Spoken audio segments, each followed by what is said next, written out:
All right. I actually stopped at a light, finally. Been riding around town. Finally got caught at a light. I keep hitting green lights all of a sudden this morning. Normally I hit red lights all the time. And I actually was looking forward to hitting a red light because I wanted my heated gear to warm up a little bit. And it's weird, that's what I wanted to talk about, is when I'm on the Grom, it doesn't seem like it gets as hot as fast. Yeah, it doesn't seem like it gets hot as fast, and it doesn't seem like it gets as hot. And I'm comparing it to the Super Duke. You know, like when I ride the Super Duke, dude, the heated gear gets hot so fast, and it gets really freaking hot. Where, like right now, I mean, I've been riding around for probably 20 minutes now, and the gear's been on high the whole time, and it's warm, you know, I mean, I'm not cold, but at the same time, I'm not like super roasty toasty like I would be on the Super Duke. It's a totally different deal on the Grom, and I don't know what the difference is. I mean, it's obviously a power difference, but I don't know, it's weird. Hopefully it doesn't kill my battery or something. I definitely noticed that difference. If I'm on the Super Duke, the gear gets hot really fast, and it gets really freaking hot. Where on the 701, it's pretty good.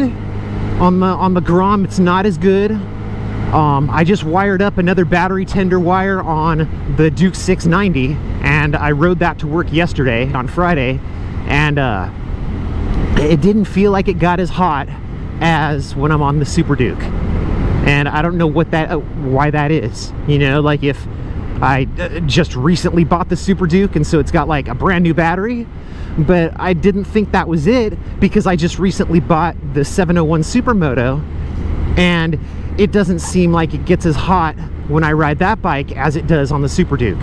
You know, like of all the bikes, the Super Duke just like amps this gear out.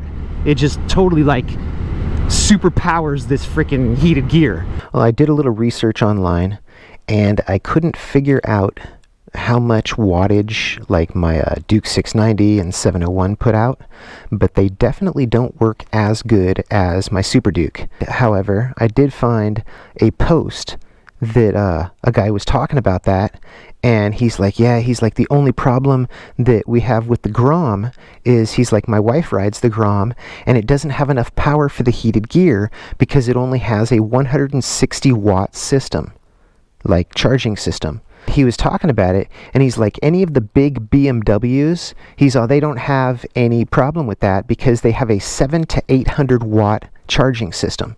But some of the BMWs that are half their size, like the 800 GS, those do have a problem. Because they only have half the wattage of charging system. So that would mean instead of 7 to 8, it would have 350 to 4. So I'm thinking that's probably what the Duke 690 and the 701 Supermoto have, is about 350 to 400 watt systems. And then the Grom has a 160 watt system. So I would say in order to run heated gear, you'd probably want at least 500 or 600 watt type of a system. It depends on your individual bike. And the guy was also talking about it. He goes, a lot of times, like, it's really common for bikes to use 50 watts for the ignition, you know, for your spark.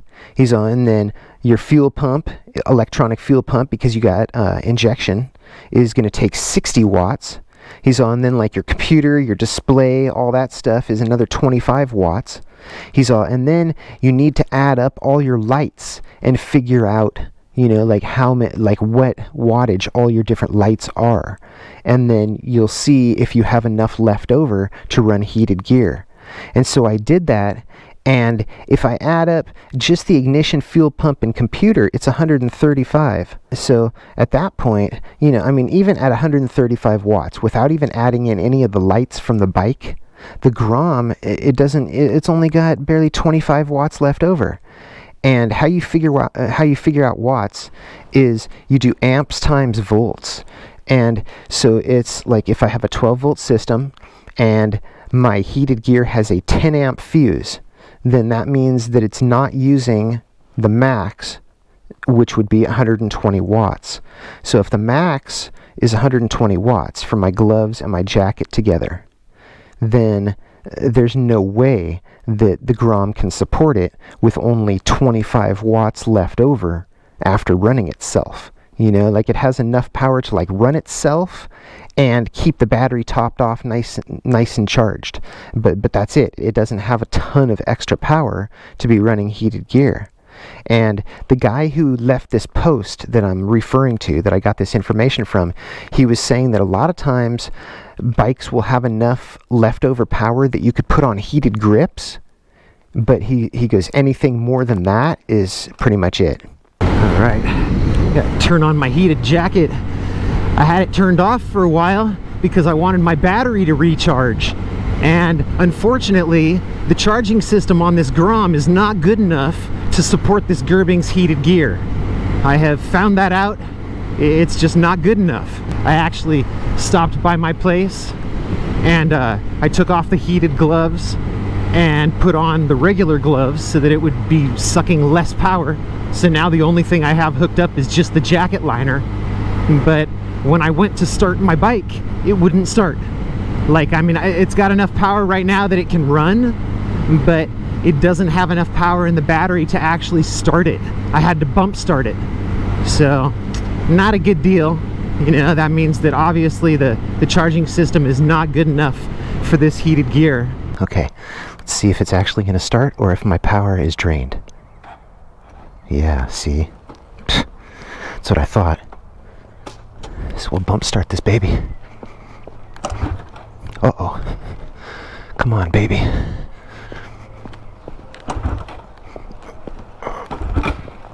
Oh no. Dang. I'm glad it had enough power to do that. That's the trick though, like when you bump start, you want to do it in second, and maybe third would have worked a little bit better. Damn, that was scary. Yeah, this heated gear pulls a lot of power, and the charging system on this Grom is not good enough to support how much power it's pulling out of the battery. It's not good enough to put the power back in as fast as it's pulling it out. Now I ride the rest of the way home with my heated gear turned off, which is kind of gonna suck, but and then when I get home I'll see if it restarts or not. Like, if any of you have experience with heated gear, let me know if you know like a little trick on what's going on with my stuff. Why it's so much better on the Super Duke than the rest of the bikes. And I will talk to you in the next video. Peace.